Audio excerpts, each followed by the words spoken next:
Fertility అమ్మా అనే పిలుపుకు శ్రీకారం చుట్టండి. పొందండి ఉచిత మొదటి కన్సల్టేషన్, మొదటి స్కాన్. సంప్రదించండి 8880747474.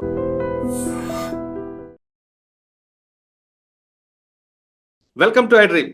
తెలుగు రాష్ట్రాల్లో సంచలనం రేపిన మిర్యాలగూడ పరువు హత్య కేసులో కోర్టు తుది తీర్పు ఇచ్చింది. అమృత ప్రణయ్ ప్రేమించి పెళ్లి చేసుకుని ఇష్టం కన్న తండ్రి కిరాయి హంతకుల ముఠాతో ప్రణయ్ని హత్య చేయించడం అప్పట్లో సంచలనం రేపింది. ఆ కేసులో మారుతిరావు అంటే ప్రణయ్ అమృత తండ్రి ఆత్మహత్య చేసుకోవడంతో అతని తమ్ముడితో పాటు మిగిలినవారందరూ కూడా కోర్టు శిక్ష విధించింది. ముఖ్యంగా A2 అయిన అతను శర్మ గారికి ఉరిశిక్ష విధిస్తే మిగతా వాళ్ళందరూ కూడా యావజ్జీవ కారాగార శిక్ష విధించింది. అయితే ఈ కేసు అప్పట్లో ఏం జరిగింది, 2018లో ఆ కేసు ఏ విధంగా తీసుకొచ్చారా అనే విషయం అంతా మాట్లాడడానికి ఎక్కడో కూడా అక్విటల్ కాకుండా, ఎవరికి ఇబ్బందులు లేకుండా, ఎవరు తప్పించుకోవడం వీలు లేకుండా ప్రాసిక్యూషన్ చేసిన కోర్టు నల్గొండ స్పెషల్ పీపీ గారు నరసింహ గారు ప్రస్తుతం అంత లైవ్ ఉన్నారు. నరసింహ గారు ఈ కేసుని ఫస్ట్ నుంచి ఎలా తీసుకొచ్చారు, ఎక్కడ బ్రేక్ లేకుండా, ఎక్కడ అఫీల్ కాకుండా, కేసులు అంటే సాక్ష్యాలు ఎక్కడ కూడా రాష్ట్రాలు కాకుండా దీని కేసును బాగా బిల్డప్ చేసుకొచ్చి ఈరోజు కోర్టు ముందు ప్రవేశపెట్టడంతో కోర్టు పూర్తిగా నమ్మింది. అయితే నరసింహ గారితో మాట్లాడే ముందు ఈ కేసులో అప్పటి ఎస్పీ రంగనాథ్ గారు మీడియాతో మాట్లాడారు. కేసులో కన్విక్షన్ రావడానికి ఏ విధంగా ఆయన కృషి చేశారో మీడియాతో మాట్లాడారు, ఒకసారి అది విందాం. మామూలు సిస్టంలో కాకుండా అది బయటికి ట్రాక్ కాకుండా సిస్టమ్ తోటి చేయటం జరిగిందన్నమాట. అంతా కూడా వాళ్ళు టెక్నికల్గా చాలా సౌండ్ దీన్ని కూడా వాడుతూ వాళ్ళు చేస్తారు. స్క్రీన్ మీద మనకి జస్ట్ ఒక అతను శర్మ అనే అతను కనబడతాడు, సుభాష్ శర్మ అని చెప్పేసి కనబడిన తర్వాత అతను ఎవడో తెలియదు, మనకేంటో తెలియదు. అతని కాంటాక్ట్స్ చూస్తే కూడా ఏముండవు, ఎవరికి ఫోన్ కాంటాక్ట్స్ కూడా చూస్తే కూడా ఎవరికి దొరకదు. సో అది మనకి అటువంటి అంటే అదో ఆ లీడ్ ఎవడో తెలియదు, ఆ మనిషి ఎవడో తెలియదు. అతను ఎవడో బీహార్ రోడ్డు మీద నరికేసినప్పుడు మిర్యాల కూడా ఈ 1 టౌన్ లిమిట్స్లో హాస్పిటల్కి వెళ్ళినప్పుడు సో అంటే అటువంటిది జస్ట్ అతను మనిషిని గుర్తుపట్టేవాడు లేడు, మనకి కాల్ డేటాలు దొరకవు, లేకపోతే ఎవరికి కనెక్టో తెలియదు. మనకి తెలియకుండా మనకి ఎటువంటి లీడ్స్ లేని దాని నుంచి 4 రోజుల్లో ఆ రోజు అప్పుడు 2018 సెప్టెంబర్ 14th రోజు ఈ మర్డర్ అయితే సెప్టెంబర్ 18th కల్లా అందరినీ పట్టుకోవడం జరిగింది. ఇక్కడ కూడా వాళ్ళు ఇన్వాల్వ్ అవుతారు. వాళ్ళు కూడా ఎక్కడ ట్రేస్ మనకి ఎక్కడ కనపడదు, ఎక్కడ కూడా వాళ్ళ ఫోన్లు ఉండవు, వాళ్ళ కాంటాక్ట్స్ ఉండవు, ఎక్కడ ఉండవు. బట్ అయినా కానీ కూడా దీన్ని ఒక ఛాలెంజ్గా తీసుకుంటూ సాంకేతిక పరిజ్ఞానాన్ని చాలా బలంగా మేము యూజ్ చేస్తూ అప్పుడు ఉన్నటువంటి ఐజీ గారు స్టీఫెన్ రవీంద్ర గారు, అట్లానే డీజీపీ మహేందర్ రెడ్డి గారు, వీరందరూ కూడా మాకు చాలా సహాయ సహకారాలు అందించడంతో public prosecutor special public prosecutor Narasimha గారు వారు సాక్షులంతా కూడా అమృత అండ్ అట్లానే బాలస్వామి ప్రణయ్ వాళ్ళ తండ్రి ఇంకా అందరూ చాలామంది సాక్షులంతా కూడా చాలా పగడ్బందీగా చెప్పటం. మేము దీన్ని ముందుగానే అంటే రేపు సాక్షులంతా కూడా చాలామంది దీంట్లో మెయిన్ విట్నెసెస్ రేపు అంటే ముందు జరిగే ట్రయల్లో వీళ్ళంతా కూడా మేనేజ్ చేయబడతారు. ఎందుకంటే దీంట్లో డబ్బు కాంపోనెంట్ చాలా ఉంటుంది కాబట్టి అనే దాంతో కూడా ఫస్ట్ నుంచి కూడా మేము దాన్ని ప్లాన్ చేసుకుంటున్నాం. అంటే రేపు మేనేజ్ చేయబడితే మనం ఎలా చేయాలి, ఒకవేళ కనుక సాక్షులంతా కూడా వాళ్ళని మేనేజ్ చేసినా కానీ క్రాస్ ఎగ్జామినేషన్స్లో తప్పులు పట్టడానికి ట్రై చేస్తారు, లేకపోతే ఇది ఎక్కడైనా దాంతో చాలా జాగ్రత్తగా ఇది దాదాపు I think 1600 or 1800 pages chargesheet. So అది కూడా 9 నెలలు పట్టింది.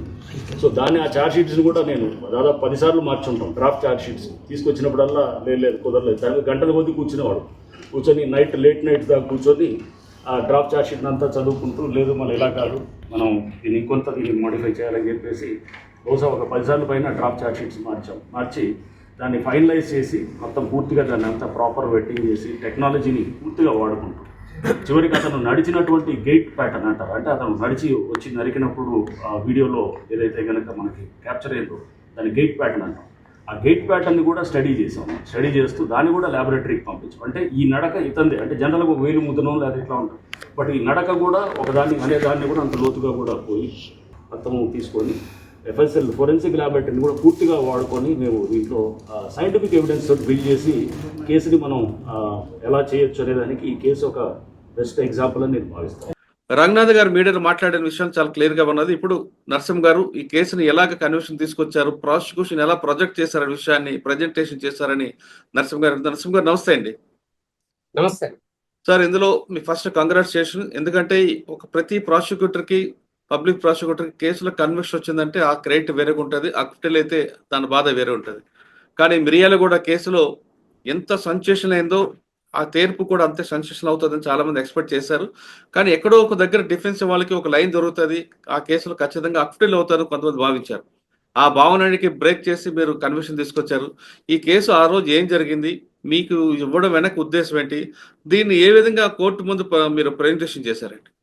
ఇన్వెస్టిగేషన్ ఆఫీసర్ పి శ్రీనివాస్ గారు, డిఎస్పీ గారు మిర్యాలగూడ, ఆ టైంలో రంగనాథ్ గారు ఎస్పీ గారు ఈ హత్య జరిగిన వెంటనే డిఎస్పీ పి శ్రీనివాస్ గారిని ఇన్వెస్టిగేషన్ ఆఫీసర్ గా ఎంపిక చేయడంతో మిర్యాలగూడ డిఎస్పీ గారు immediately scene of offence Jyothi hospital కు విజిట్ చేసి అక్కడ ఏదైతే క్రైమ్ వెపన్ ఉందో, ముద్దాయి A2 వాడినటువంటి వెపన్ ఉందో దాన్ని సీజ్ చేసి immediately finger print expert opinion కోసం పంపారు.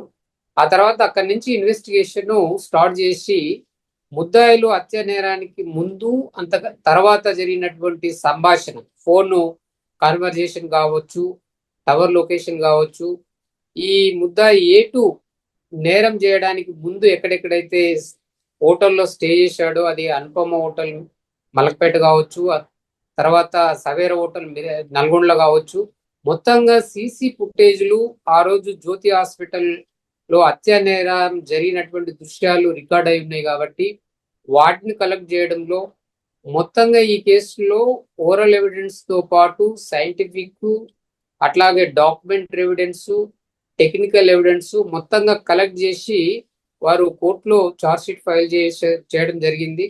ఏదైతే వాళ్ళు మెటీరియల్ ఎవిడెన్స్ కోర్టులో ప్రొడ్యూస్ చేశారో, నేను 2/12/2019లో స్పెషల్ పీపీగా దీంట్లో అపాయింట్ చేయడం జరిగింది. అది ప్రణయ్ కుమార్ ఫాదర్ బాలస్వామి రిక్వెస్ట్ మేరకు డిస్ట్రిక్ట్ కలెక్టర్ గారు నన్ను స్పెషల్ పీపీగా అపాయింట్ చేశారు. ఆ తర్వాత జరిగినటువంటి పరిణామాలు, నేరం జరిగిన తర్వాత బెయిల్ పై వచ్చిన తర్వాత మారుతిరావు తన కూతుర్ని ఇంటికి తీసుకురావడానికి చాలా ఒత్తిడి చేయడంతో అప్పుడు రంగనాథ్ గారు కేసు కూడా రిజిస్టర్ చేయడం జరిగింది. ఆ తర్వాత నేను మారుతిరావు బెయిల్ క్యాన్సిలేషన్ కోసం కూడా పిటిషన్ మూవ్ చేయడం జరిగింది. దాని తర్వాత ఆయన కేసు కమెంట్స్ కాకముందే, చార్జెస్ ఫ్రేమ్ కాకముందే ఆయన సూసైడ్ చేసుకోవడం జరిగింది. ఆ సూసైడ్ చేసుకున్న తర్వాత అయితే వారు ఏదైతే ఎవిడెన్స్ కోర్టు ముందు పెట్టారో, నేను పబ్లిక్ ప్రాసిక్యూటర్ గా స్పెషల్ పీపీగా ఈ కేసును చాలా సీరియస్ గా తీసుకొని ప్రతి ఎవిడెన్స్ ను ప్రొడ్యూస్ చేయడం జరిగింది. దాదాపు as per the charge sheet ప్రకారం అయితే 102 మంది విట్నెస్లు సైట్ చేయడం జరిగింది. ఆ తర్వాత ప్రాసిక్యూషన్ విట్నెస్లుగా 78 మందిని ఎవిడెన్స్ తీసుకోవడం జరిగింది. అందులో 35 మంది ఓరల్ ఎవిడెన్స్, అంటే ఐ విట్నెస్లతో పాటు. అందులో ఐ విట్నెస్ లో అమృత వర్షిని ఉంది, ఆ తర్వాత ప్రణయ్ కుమార్ మదర్ ఉంది. ఎప్పుడైతే హత్య చేశారో ఆ హత్య చేసినప్పుడు వాళ్ళు అక్కడే ఉన్నారు కాబట్టి సుభాష్ కుమార్ శర్మను అక్కడ ఐడెంటిఫై చేయడంతో పాటు కోర్టాల్లో కూడా ఓపెన్ కోర్టులో ఐడెంటిఫై చేశారు వాళ్ళు. అక్కడి నుంచి టెస్ట్ ఐడెంటిఫికేషన్ లో కూడా మేజిస్ట్రేట్ గారు టెస్ట్ ఐడెంటిఫికేషన్ చేసినప్పుడు కూడా వీళ్ళిద్దరూ సుభాష్ కుమార్ శర్మను ఐడెంటిఫై చేస్తారు.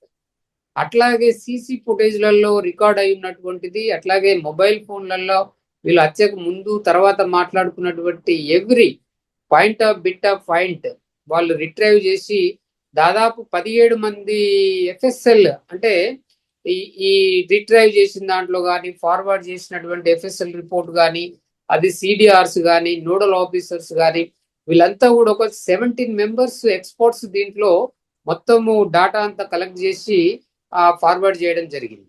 అంటే టెక్నికల్ ఎవిడెన్స్ దీంట్లో చాలా కీలకంగా మారింది. అట్లాగే ఐ విట్నెస్లు చెప్పినటువంటి సాక్ష్యం కోర్టు బలంగా నమ్మింది. అట్లాగే ఇన్వెస్టిగేషన్ ఆఫీసర్లు దీంట్లో 10 మెంబర్స్ గా అసిస్ట్ ఐఓ, మెయిన్ ఐఓకు వీరు కోఆర్డినేషన్ చేస్తూ ఈ పిన్ టు పిన్ కలెక్ట్ చేశారు ఇన్ఫర్మేషన్ నేరస్తులది. ముఖ్యంగా A2 హత్య చేసిన తర్వాత బీహార్కి పారిపోయినప్పుడు ఇమీడియట్లీ అతన్ని పికప్ చేశారు. పికప్ చేసి అతని దగ్గర 16,000 రూపాయలు, ఐడి కార్డు, ఇవన్నీ కూడా మెటీరియల్ ఆబ్జెక్ట్ సీజ్ చేశారు. నేరానికి పాల్పడినటువంటి ఈ కుట్ర కోణం ఏదైతే ఉందో వీరి వద్ద నుంచి కూడా క్యాష్ రికవర్ చేశారు, అట్లాగే మొబైల్ ఫోన్స్ రికవర్ చేశారు. మొత్తంగా as per the charge sheet ప్రకారము కోర్టు వారు చార్జెస్ ఫ్రేమ్ చేస్తారు before comments of the trial.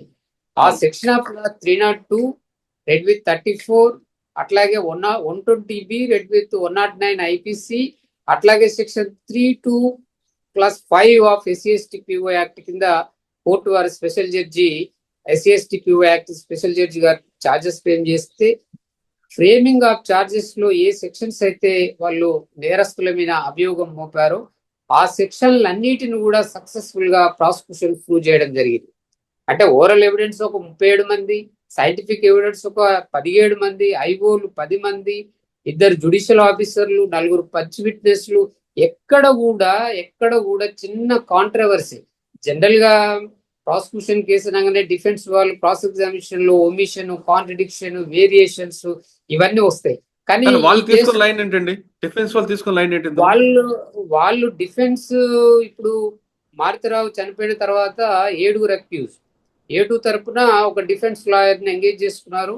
వారు డిఫరెంట్ అడ్వకేట్స్ దీంట్లో ఎంగేజ్ అయి ఉన్నారు. అందరు కలిపి ఒకరికి కాదు, every advocate they engaged separate councils అన్నమాట. వాళ్ళు ఏంటంటే ఎస్సీ యాక్ట్ కిందకి రాదు, వీళ్ళు కన్వర్టెడ్ క్రిస్టియన్స్ అని చెప్పి మొదటి నుంచి వాళ్ళు అదే వాదన తీసుకుంటారు. కానీ బాలస్వామి ఫ్యామిలీ ఎప్పుడు కూడా ఎస్సీగానే ఉన్నారు. వాళ్ళు ఎస్సీ మాల కమ్యూనిటీ. వాళ్ళు తహసీల్దార్ గారు క్యాస్ట్ సర్టిఫికేట్ ఇవ్వడం జరిగింది. దాన్ని ఎక్కడ కూడా వాళ్ళు ఛాలెంజ్ చేయలేదు.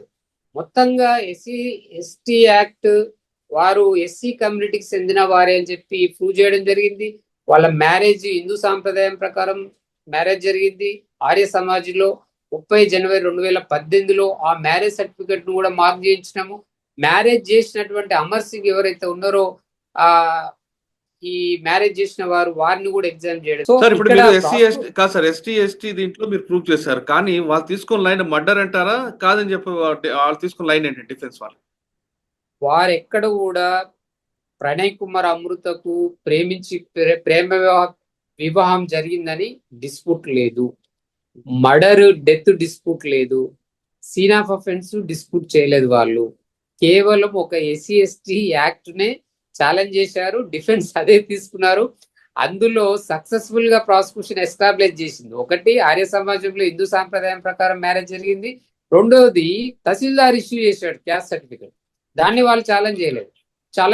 వాళ్ళు చివరికి వాళ్ళు లాస్ట్ ఫినరల్ కూడా ఒక ఫాస్టర్ వచ్చాడని చెప్పి ఒక ఫోటో పెట్టడము, ఒక ప్రముఖ టీవీ యాంకర్ ను ఎవిడెన్స్ గా లీడ్ చేయడము, డిఫెన్స్ గా 2 విట్నెస్ ఎవిడెన్స్ చేసుకోవడము, అది కూడా వారికి డ్యామేజ్ చేసిందని భావించవచ్చు.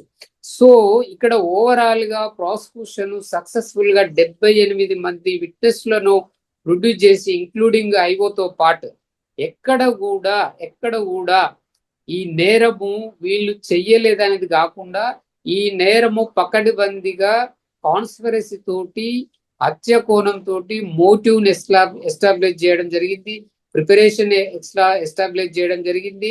కాన్స్పిరసీని చాలా కేసులలో కాన్స్పిరసీ ప్రూవ్ కావడం అంత ఈజీ కాదు.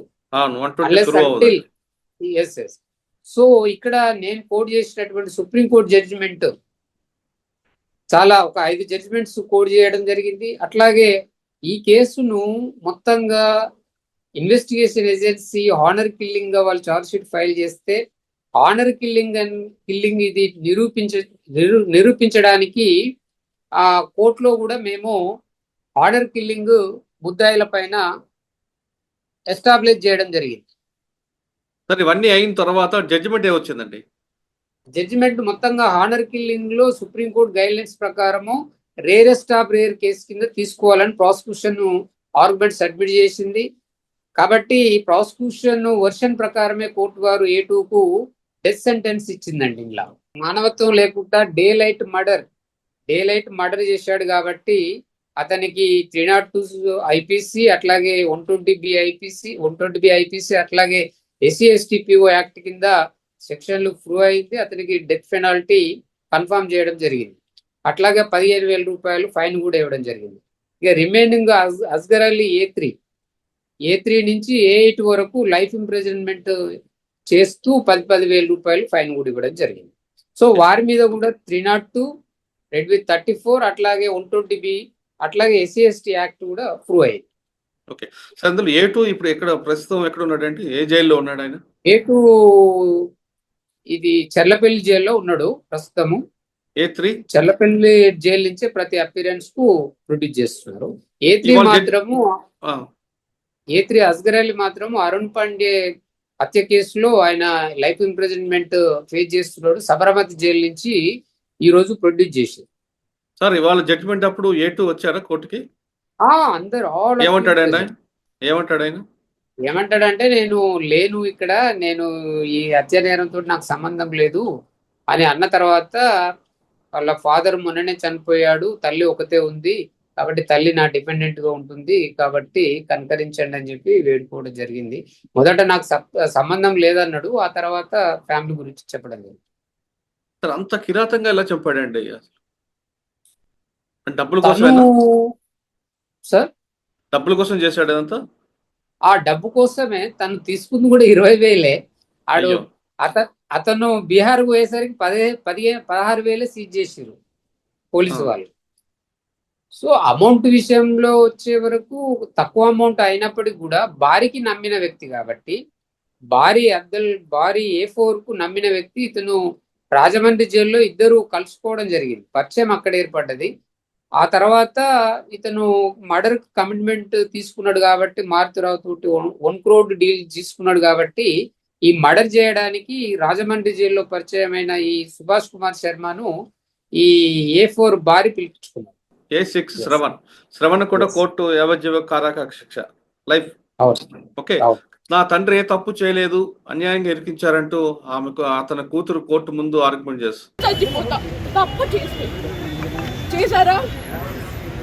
ప్రూఫ్ చూపియండి, కనీసం ఒక్క ప్రూఫ్ చూపియండి. మీరు చూపించింది మస్తు చూసినాం మేము. సరే ఇప్పుడు బయటకు రండి, ఇట్లా కాదు, ఇక్కడ కాదండి, మీరు లోపలికి వచ్చండి, బయటకు వెళ్ళండి. కాదు అసలు కోర్టు పెంచడానికి రావద్దు, కోర్టు పెంచడానికి మాట్లాడలేదు, ఎటువంటి మీరు అట్లా మాట్లాడడానికి లేదు, అట్లా మాట్లాడడానికి లేదు, మీరు బయటకు వెళ్ళండి. ఎక్కడ అట్లా లేదు, మీరు బయట మాట్లాడండి. అట్లా కాదు, అది నువ్వు చెప్పేది కాదమ్మా, నువ్వు చెప్పేది కాదు, నువ్వు చెప్పేది కాదు, అది ఆగు.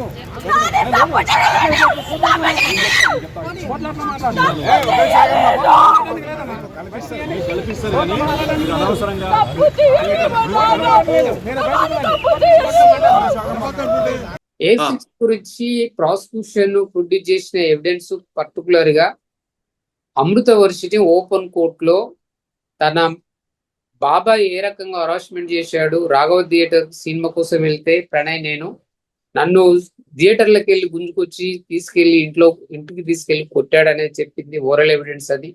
ఆ తర్వాత మర్డర్ కు ముందు తన తండ్రి తన అన్న మారుతిరావుకు ప్రాపర్టీ విషయంలో చాలా క్లియర్ డాక్యుమెంట్ ఎగ్జిక్యూషన్ అయినాయి. విల్డీడు వాళ్ళ అమ్మ పేరు మీద, భార్య పేరు మీద, తమ్ముడి శ్రావణ్ పేరు మీద ఎగ్జిక్యూట్ చేయడం జరిగింది.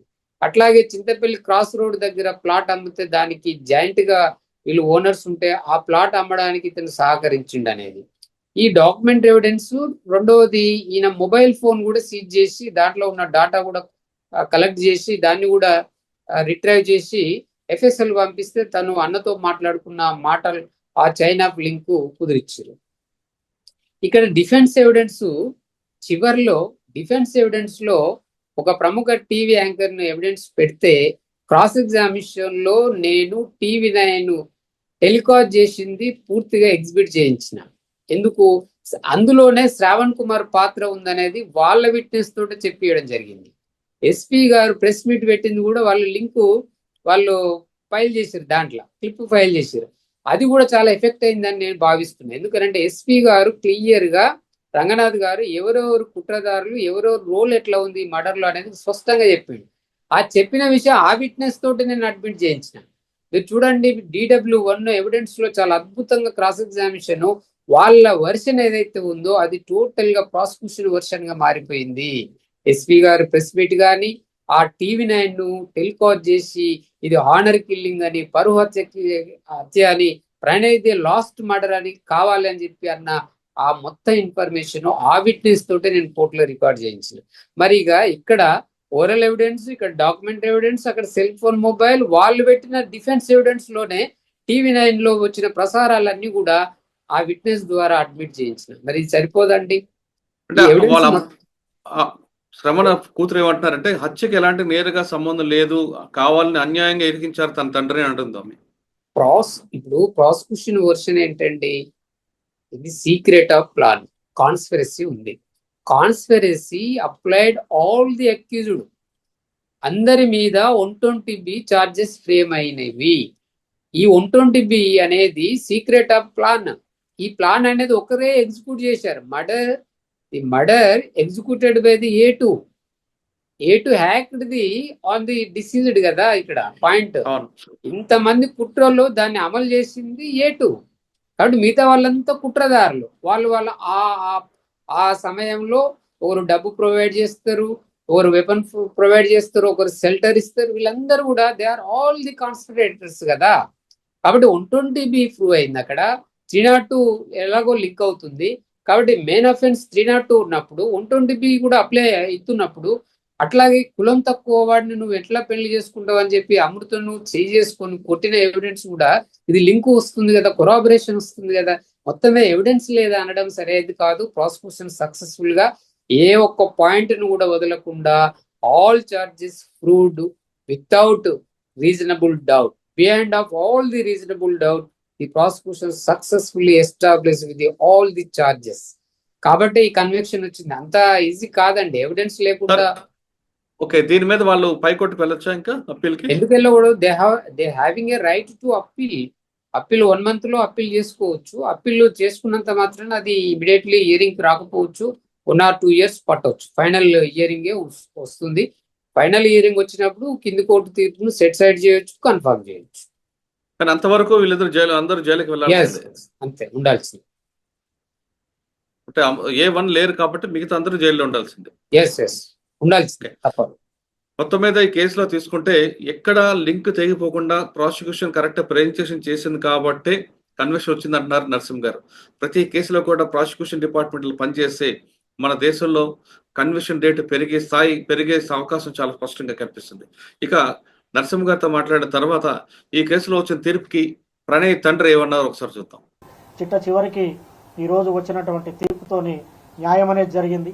వాస్తవంగా అందరూ మీకు సంతోషంగా ఉందంటారంటే సంతోషం కాదు ఇది. వాస్తవంగా ఏంటంటే నా బాధను ఎవరు తీర్చలేరు, నా కొడుకు లేని బాధ ఎవరు తీర్చలేరు. మేము ప్రతినిత్యం బాధపడుతూనే ఉన్నాం. ఎవరన్నా బయట బాబులు కనపడినప్పుడల్లా, మా బాని క్లాస్మేట్స్ కనిపించినప్పుడల్లా బాధ ఉంటుంది. కాబట్టి దయచేసి నేను చెప్పేది ఏంటంటే చంపుకోవటం అనేది కరెక్ట్ కాదు. ఇప్పుడు నా మనవడు ఉన్నాడు, మనవడిని కూడా నేను చూసుకోవాలి. మాకు ఎవరి మీద కోపాలు లేవు. మేము ఈ కేసు విషయంలో సాక్ష్యం చెప్పాము. మా బాధ్యత మేము నిర్వర్తించాం. కేవలం ఈ హత్యలు ఆగాలనే ఉద్దేశంతో చెప్పాము తప్ప వేరే మరొకటి కాదని ఈ సందర్భంగా తెలియజేస్తున్నాను. న్యాయస్థానం కూడా కరెక్ట్ అయిన తీర్పిచ్చింది. ఈ సందర్భంగా చివరిగా నేను చెప్పేది ఒకటే, న్యాయం అనేది ఉంటుంది. పోలీసులు కానివ్వండి, చట్టం కానివ్వండి, న్యాయమూర్తులు కానివ్వండి, న్యాయవాదులు కానివ్వండి ప్రలోభాలకు లొంగుకారు. ఈ దేశంలో, ఈ రాష్ట్రంలో, ఈ సమాజంలో న్యాయం అనేది ఉందని మరొకసారి రుజువందని తెలియజేసుకుంటూ సెలవు తీసుకుంటాం. జనరల్ గా the practice of the prosecution చాలా కేసులలో ఒమిషన్, కాంట్రడిక్షన్, అట్లాగే అడ్మిషన్స్ ఉంటాయి. ఒక విట్నెస్ కు ఇంకొక విట్నెస్ కాంట్రడిక్షన్స్ ఉంటాయి. మీరు ఎంటైర్ 78 విట్నెసెస్ లో ఎక్కడ కూడా కాంట్రడిక్టరీ ఎవిడెన్స్ ఉండదండి. Every witness link with another. అట్లా ఎస్టాబ్లిష్ అయినటువంటిది ఈ కేసు. ముఖ్యంగా ఏ కేసులోనైనా ఓరల్ ఎవిడెన్సే ఉంటుంది. జనరల్ గా మర్డర్ కేసులలో సరే unless collection of the documentary evidence కావచ్చు. కానీ ఈ కేసులో ఓరల్ ఎవిడెన్స్ తో పాటు డాక్యుమెంటరీ ఎవిడెన్స్ ఉంది, టెక్నికల్ ఎవిడెన్స్ ఉంది, సైంటిఫిక్ ఎవిడెన్స్ ఉంది. ఈ సైంటిఫిక్ ఎవిడెన్స్ ఇవాళ కీలకంగా మారింది. కాబట్టి ఏ రకంగా చూసుకున్నా కూడా ముద్దాయిలు ఈ కేసు నుంచి ఎస్కేప్ కావడం అనేది అసాధ్యం అనేది ప్రాసిక్యూషన్ భావిస్తుంది. సూపర్ అండి. మిర్యాలగూడ కేసులో జడ్జిమెంట్ వచ్చిన తర్వాత పోలీసులు బందోబస్తు ఏ విధంగా ఉంది? ఈ కేసులో జడ్జిమెంట్ రావడానికి, కన్విక్షన్ రావడానికి పోలీసులు ఇన్వెస్టిగేషన్ ఎలా చేశారు? ప్రస్తుతం కేసు నుంచి బయటపడ్డ కొంతమంది వ్యక్తులు మరొకసారి అమృత మీద దాడి జరిగే అవకాశం ఉందా? అమృతకి ఎలాంటి రక్షణ కల్పిస్తారు విషయాన్ని మనతో మాట్లాడడానికి మిర్యాలగూడ డిఎస్పీ రాజశేఖర్ రాజు గారు ఉన్నారు. సార్ నమస్తే అండి. నమస్కారం అమూల్య గారు. Sir first of all me Nalgonda police convention వచ్చినందుకు కంగ్రాచులేషన్ అండి. ఎందుకంటే ఒక కేసులో కన్వెన్షన్ రావడం ఎంత ఇంపార్టెంట్, అంత బాగా పనిచేశారు మీరందరూ కూడా. అందరూ పర్టికులర్ గా పరువు హత్య కేసు కాబట్టి చాలా సీరియస్ గా తీసుకున్నారు. అప్పుడు ఎస్పీ రంగనాథ్ గారు, ప్రజెంట్ ఎస్పీ శరత్ పవార్ గారు కూడా ఆ టీం ఎక్కడ అంటే ఆ కేసు లింక్ తెగిపోకుండా, ఆ కేసులో ఎక్కడ డిస్టర్బెన్స్ లేకుండా మీ అందరు టీం వర్క్ బట్టి ఈ రోజు కన్వెన్షన్ వచ్చింది.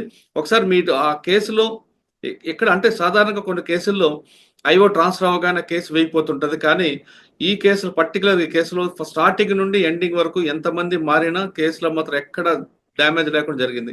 ఆ డ్యామేజ్ లేకుండా జరగడానికి మీ వంతు కృషి ఎలా చేశారు? సో మురళి గారు, ఇది బేసికల్గా అండి 2018 సెప్టెంబర్ 14న మిర్యాలగూడలో జే బ్రాడ్ లైట్లో జరిగినటువంటి ఒక సెన్సేషన్ హానర్ కిల్లింగ్ అండి.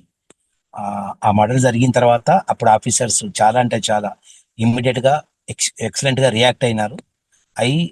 క్రైమ్ సీన్ దగ్గర నుంచి చార్ట్ షీట్ వరకు ఒక అద్భుతమైనటువంటి ఇన్వెస్టిగేషన్ స్కిల్స్ తోటి ఏ క్లూ వదిలిపెట్టకుండా ఓరల్ ఎవిడెన్స్ కానివ్వండి, లేదు డాక్యుమెంటరీ ఎవిడెన్స్ కానివ్వండి, పర్టికులర్లీ టెక్నికల్ ఎవిడెన్స్ కానివ్వండి, ఎలక్ట్రానిక్ ఎవిడెన్స్ కానివ్వండి, దీన్నంతా చాలా అద్భుతంగా కలెక్ట్ చేసి ఎనలైజ్ చేసి దాన్ని కొలేట్ చేసి చార్ట్ షీట్లో ఒక హైలీ అప్రిషియబుల్ మేనర్లో దాన్ని చార్ట్ షీట్లో పెట్టి చార్ట్ షీట్ వేయటం జరిగింది. దీంట్లో ఎంతో మంది ఎక్స్పర్ట్స్ దీంట్లో పనిచేసినారండి. అప్పట్లో ఉన్నటువంటి ఐఓ శ్రీనివాసరావు సారు, అప్పటి ఎస్పీ గారి ఆధ్వర్యంలో అప్పట్లో ఉన్నటువంటి ఐఓ గారికి ఇచ్చినటువంటి టీం మెంబర్స్ అందరూ, తర్వాత లీగల్ వెట్టింగ్ కూడా దీనికి చాలా అద్భుతంగా జరిగిందండి. For example they have taken the help of Epur Ramulu garu, ఆయన హెల్ప్ కూడా తీసుకున్నారు. ఆయన వెరీ సీనియర్ ప్రాసిక్యూటర్ ఆయన. అట్లే లోకల్ ప్రాసిక్యూటర్స్ అందరూ కూడా చాలా హెల్ప్ చేసినారు దీంట్లో. సో దాంతో కేసు చాలా స్ట్రాంగ్ గా డెవలప్ చేయడం జరిగిందండి. ఆ తర్వాత 2019లో దీంట్లో చార్జ్ షీట్ వేసిన తర్వాత maybe in the month of 2020, if I'm not forgotten, 2020 March 8న ఈ అమృత విక్టిమ్ వాళ్ళ ఫాదరు ఆయన మారుతిరావు గారు దీంట్లో సూసైడ్ చేసుకోవడం జరిగింది. ఆ తర్వాత జరిగిన డెవలప్మెంట్స్లో కొంత అప్పుడు ఉన్నటువంటి లాక్డౌన్ వల్ల మేబీ ట్రయల్ కొంత డిలే అయి ఉండొచ్చు, to the best of my knowledge. కానీ ఎక్కడ కూడా ఈ కేసు మీద, ఈ ట్రయల్ మీద, ఈ ప్రాసిక్యూషన్ మీద ఎక్కడ కూడా చిన్న ల్యాబ్స్ అనేది, చిన్న ప్రాబ్లం అనేది రాకుండా అందరూ ఐఓలు, వచ్చినటువంటి అందరు ఆఫీసర్స్ వీటిని జాగ్రత్తగా చూసుకుంటూ వస్తున్నారండి.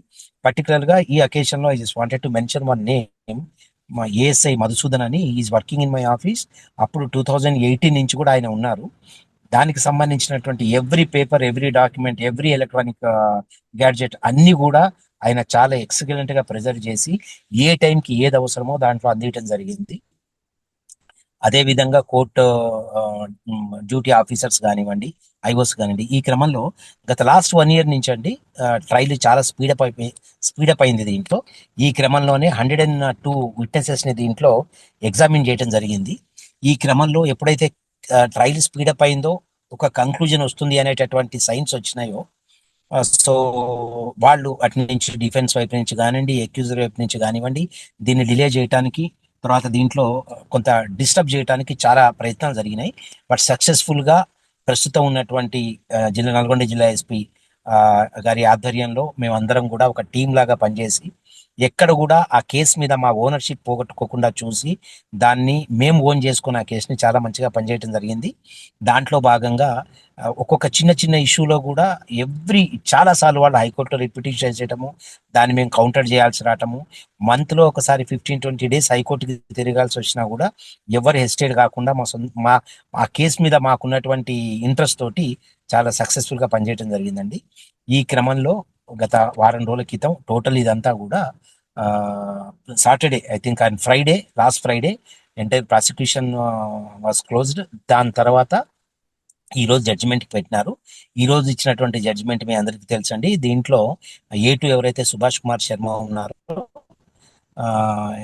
అతనికి డెత్ సెంటెన్స్ పాస్ చేసినారు. అతనితో పాటు ఉన్న A3 to A8 వరకు అందరికీ కూడా లైఫ్ ఇంప్రిజన్మెంట్ ఇవ్వడం జరిగింది. ఇట్స్ ఎ సెన్సేషనల్ జడ్జిమెంట్ అండి, and it's a land mark also. అది ఒక మంచి మెసేజ్ సొసైటీలోకి ఖచ్చితంగా పంపిస్తుంది. సొసైటీలో ఏ క్రైమ్ అన్నా చేయొచ్చు, చేసి ఎట్లయినా తప్పించుకోవచ్చు, లేదు అంటే చిన్న శిక్షలతో తప్పించుకోవచ్చు.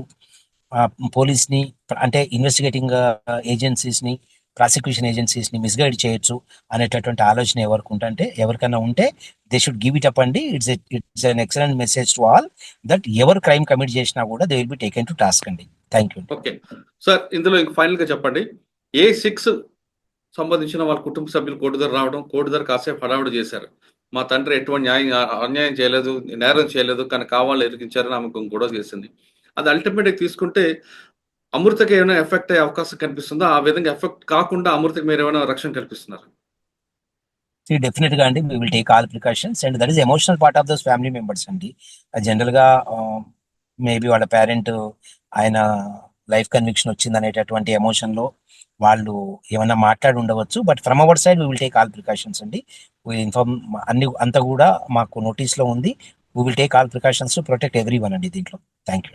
ఓకే, మొత్తం మీద తీసుకుంటే కేసులో కన్విక్షన్ వచ్చింది. ఎవరైనా సరే తెలంగాణ రాష్ట్రంలో నేరం చేయాలని అనుకున్నా, చేసి తప్పించుకోవాలని భావించినా ఈ కేసు కేస్ స్టడీగా ఉంటుంది అంటున్నారు రాజశేఖర్ గారు.